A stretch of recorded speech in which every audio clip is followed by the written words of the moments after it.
ඉතින් අද අපි කතා කරන්න යන්නේ හරිම වැදගත් ඖෂධයක් ගැන. ඒ තමයි ඩිපිරිඩමෝල්. විශේෂයෙන්ම ආඝාතය වගේ තත්ත්වයක් වළක්වා ගන්න මේ ඖෂධය උදව් වෙන්නේ කොහොමද කියලායි අපි අද ගැඹුරින් බලන්න යන්නේ. එහෙමනම් ඇත්තටම මොකද මේ ඩිප්‍රීඩමෝල් කියන්නේ? ආඝාතයක් වළක්වන්න මේක උදව් වෙන්නේ කොහොමද? හරි, අපි බලමු මේ ප්‍රශ්න වලට උත්තර මොනවද කියලා. හරි, ඉතින් මේ ගමනේදී අපි කරුණු කිහිපයක් ගැන බලනවා. මුලින්ම දෙවනි ආඝාතයක් වළක්වගන්නේ කොහොමද කියන එක. ඊළඟට මේ ඩිප්‍රීඩමෝල් ඇත්තටම වැඩ කරන්නේ කොහොමද? ඊට පස්සේ අපේ ඇඟ ඇතුලේ මේ බෙහෙතේ ගමන, ඒ වගේම ඇතිවෙන්න පුරුවන් අතුරු ආබාධ අවසානෙට මේක පාවිච්චි කරන්න ඕනේ හරිම විදිය ගැනත් අපි කතා කරනවා. හරි, අපි එහෙනම් මුලින්ම පටන් ගමු මේ බෙහෙතේ ප්‍රධානම කාර්යයෙන්. ඒ කියන්නේ ආයමත් ආඝාතයක් එන එක නවත්තන එක. ඩිප්‍රීඩමෝල් කියන්නේ කෙනෙක්ට ආඝාතයක් එහෙම නැත්නම් TIA එකක්, ඒ කියන්නේ කුඩා ආඝාත තත්ත්වයක් ඇති වුණාට පස්සේ ආයෙත් ඒ වගේ දෙයක් නොවෙන්න දෙන හරිම වැදගත් බෙහෙතක්. ගොඩක් වෙලාවට දොස්තරලා මේක දෙන්නේ ඇස්පිරින් එක්කමයි. බලන්න, මෙතන ප්‍රධානම අරමුණ තමයි දෙවනි පාරක් ඒ දේ වෙන එක නවත්තන එක. හරි, දැන් අපි බලමු ටිකක් ගැඹුරට ගිහින් කොහොමද මේ බෙහෙත ඇඟ ඇතුලේ විශේෂයෙන්ම ලේ වල වැඩ කරන්නේ කියලා. ඇත්තට මේක පිටිපස්සේ තියෙන විද්‍යාව හරිම රසවත්. මේක හරියට පියවරෙන් පියවර සිද්ධ වෙන දෙයක් වගේ. හිතන්නකෝ. මුලින්ම ඩිප්‍රීඩමෝල් ගිහින් ෆොස්ෆොඩයිඑස්ටරේස් කියන එන්සයිම් මේ වැඩේ නවත්තනවා. ඉතින් ඒක නැවතුනම මොකද වෙන්නේ? සයික්ලික් AMP කියන ද්‍රව්‍යයට කිසිම බාධාවක් නැතුව වැඩි වෙන්න අවස්ථාව ලැබෙනවා. අන්නේ වැඩි වෙන සයික්ලික් AMP තමයි අසල වැඩේ කරන්නේ. ඒ කියන්නේ ලේවල තියෙන පට්ටිකා එකට ඇලෙන එක නවත්තනවා. එතකොට ඉතින් ලේ කැටි හැදෙන එකත් අඩු වෙනවා. හොඳයි. මේ පටිකා එකතු වීම එහෙම නැත්නම් ප්ලේට්ලට් ඇග්‍රිගේෂන් කියන එක හරියටම මොකද්ද? මෙහෙම හිතමුකෝ. ගඟක දරකඳන් ගොඩාක් එක තැනකට ඇවිත් හිරළුනාම වතුර පාර නවතිනවනේ. අන්න ඒ වගේ තමයි. අපි ලේවල තියෙන පුංචි සෛල, ඒ කියන්නේ පටිකා එකට ඇලිලා ගුලියක් වගේ හැදුනම ඒකෙන් ලේනහරයක් ඇතුලේ ලේ යන එක හිර වෙන්න පුළුවන්. අන්න ඒකට තමයි මේ කියන්නේ. ඒ විතරක් නෙවෙයි, ඩිප්‍රීඩමෝල් වලක තවත් සුපිරි වැඩක් කරන්න පුළුවන්. ඒ තමයි අපේ හදවතට ලේ ගෙනියන නහර. ඒ කියන්නේ කිරීටක දමනේ ටිකක් ලිහිල් කරලා පළල් කරන එක. මේකට අපි වෛද්‍ය විද්‍යාවේදී කියන්නේ කොරොනරි වෙසෝඩයිලේෂන් කියලා. ඉතින් මේකත් අමතර වාසියක්. හරි. එහෙනම් අපි දැන් බලමු ඊළඟ කාරණය.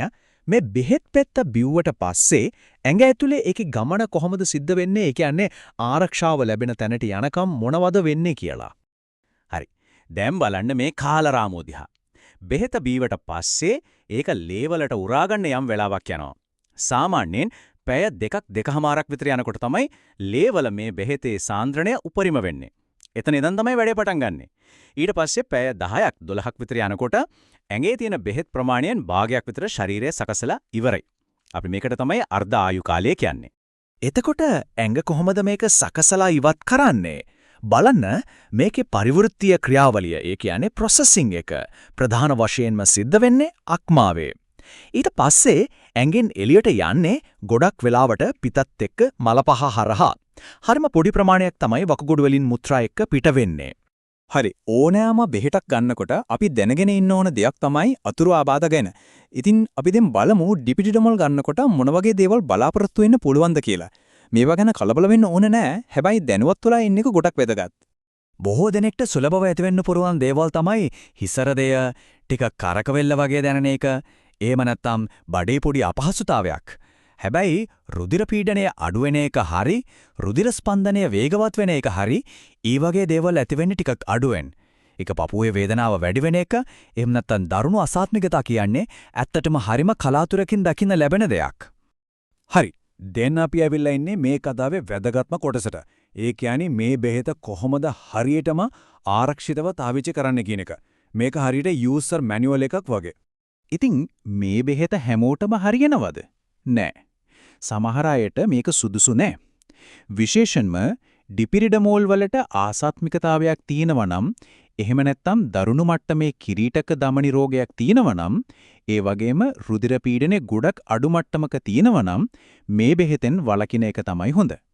හරි. එහෙනම් මේ බෙහෙත හරියටම ගන්න විදිය අපි පියවරෙන් පියවර බලමු. ගොඩක් වෙලාවට මේක modified release කැරල් විදියට එන්නේ. දවසට දෙපාරක් ගන්න. වැදගත්ම දේ මේ කරල කඩන්නේ හපන්නේ නැතුව සම්පූර්ණයෙන්ම ගිලින්න ඕන.